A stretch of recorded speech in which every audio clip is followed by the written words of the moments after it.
So we've been told that the two witnesses are symbolic figures to represent the whole church body, preaching the testimony of Jesus at the end in front of their enemies as they point to the Lamb who was slain as the revealer of the God who sits on the throne.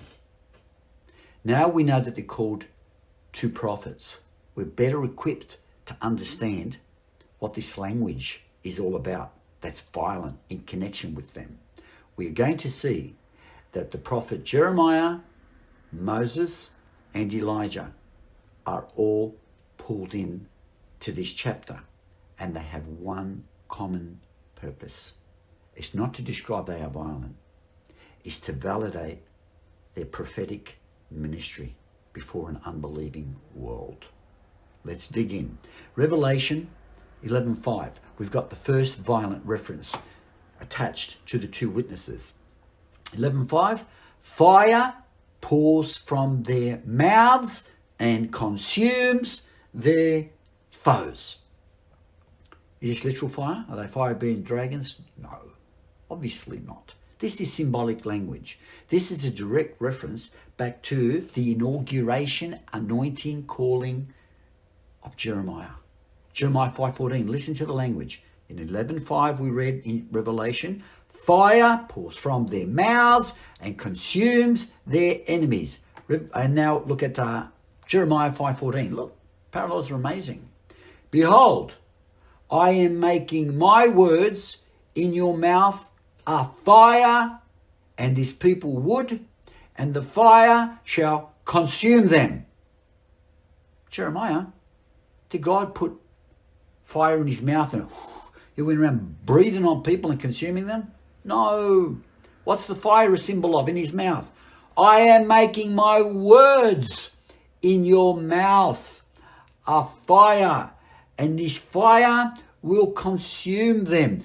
God calls Jeremiah and validates his prophetic ministry, that he has the authority as the spokesman of God. So Jeremiah, my words in your mouth when you talk, it's going to be like fire, and it's going to consume the enemies. He had a ministry of 50 years. Did he go around burning people with a literal fire coming out of his mouth? No! It was the burning effect of the words of God as he called people to turn to God. So here we got the two witnesses. They've been given divine authority as prophets. Jeremiah the prophet. So this language of fire in the mouth is just saying, I'm validating you and authorizing you as my spokesman, as you testify about Jesus in the end time to an unbelieving world, and the death of Jesus on the cross, your testimony of this lamb who was slaughtered by the enemy validates God's rule on the throne. This is how we are meant to understand this when we read the whole thing in context, the whole storyline. The same with they can stop water and cause drought. That's Elijah. Turn water to blood. Send plagues. That's Moses. So how does he draw in Elijah and Moses? The same way he did Jeremiah. Elijah proved that he was authorized by God by stopping the rain. That proved his divine prophetic calling. Pharaoh wouldn't believe that Moses was talking on behalf of God. So Moses, plagues, that verified him to an unbelieving world that he was called by God. He was a spokesman for God. That's all this language is saying. It's drawing on Jeremiah, Elijah, and Moses. Just happens to draw on their lives where God is saying, you're speaking for me. The two witnesses are two prophets. They are speaking for me. And that's all that language is saying. Let's have a look at Elijah, right? Elijah. He caused the drought. Remember? So you want to know that I'm being authorized by God as a spokesman from God? No rain for 3.5 years. Luke 4:25. In the days of Elijah, when the heavens were shut up for 3 and 6 months. 3 years, 6 months, 3.5 years. What was that?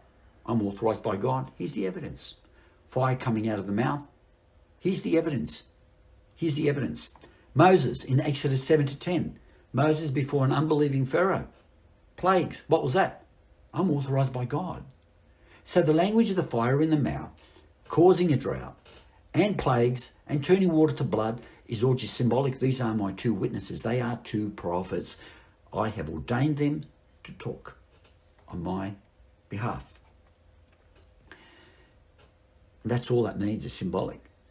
As we keep reading through the chapter, we'll find that they don't inflict violence on anyone. That other language is prophetic authority.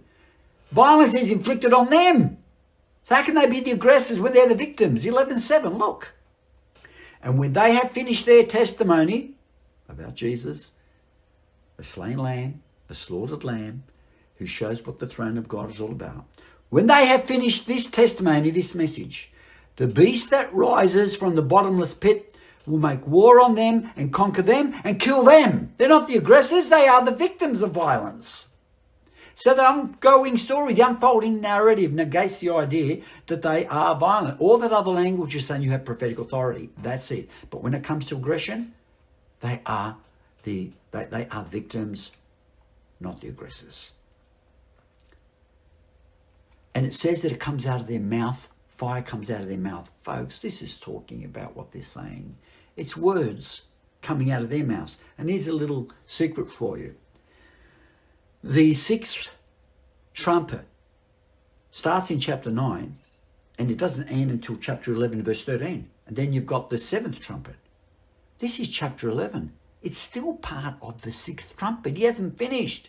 So you've got the 200 million demons. We've been through this. With fire coming out of their mouths. Lies, words about God's character. And now you've got the counterpart. God's got his own preachers at the same time. He's got the two witnesses, the saints, who represent the saints. They are two prophets. They have been ordained by God. And they'll have fire coming out of their mouths, which is the truth about God. 200 million, fire coming out of their mouths. Lies. The two witnesses to 200 million is deliberate. They're outnumbered. Fire coming out of their mouths. This is a war of words, folks. This is the Battle of Armageddon. That's what actually we're reading about, yeah? Because it hit the Euphrates. We've been through this in the sixth trumpet. It hit the Euphrates. God's got his spokespeople and the devil's got his, and they both got demons coming out of their mouths. Why two witnesses? Why two? Why didn't he say 100 million? No.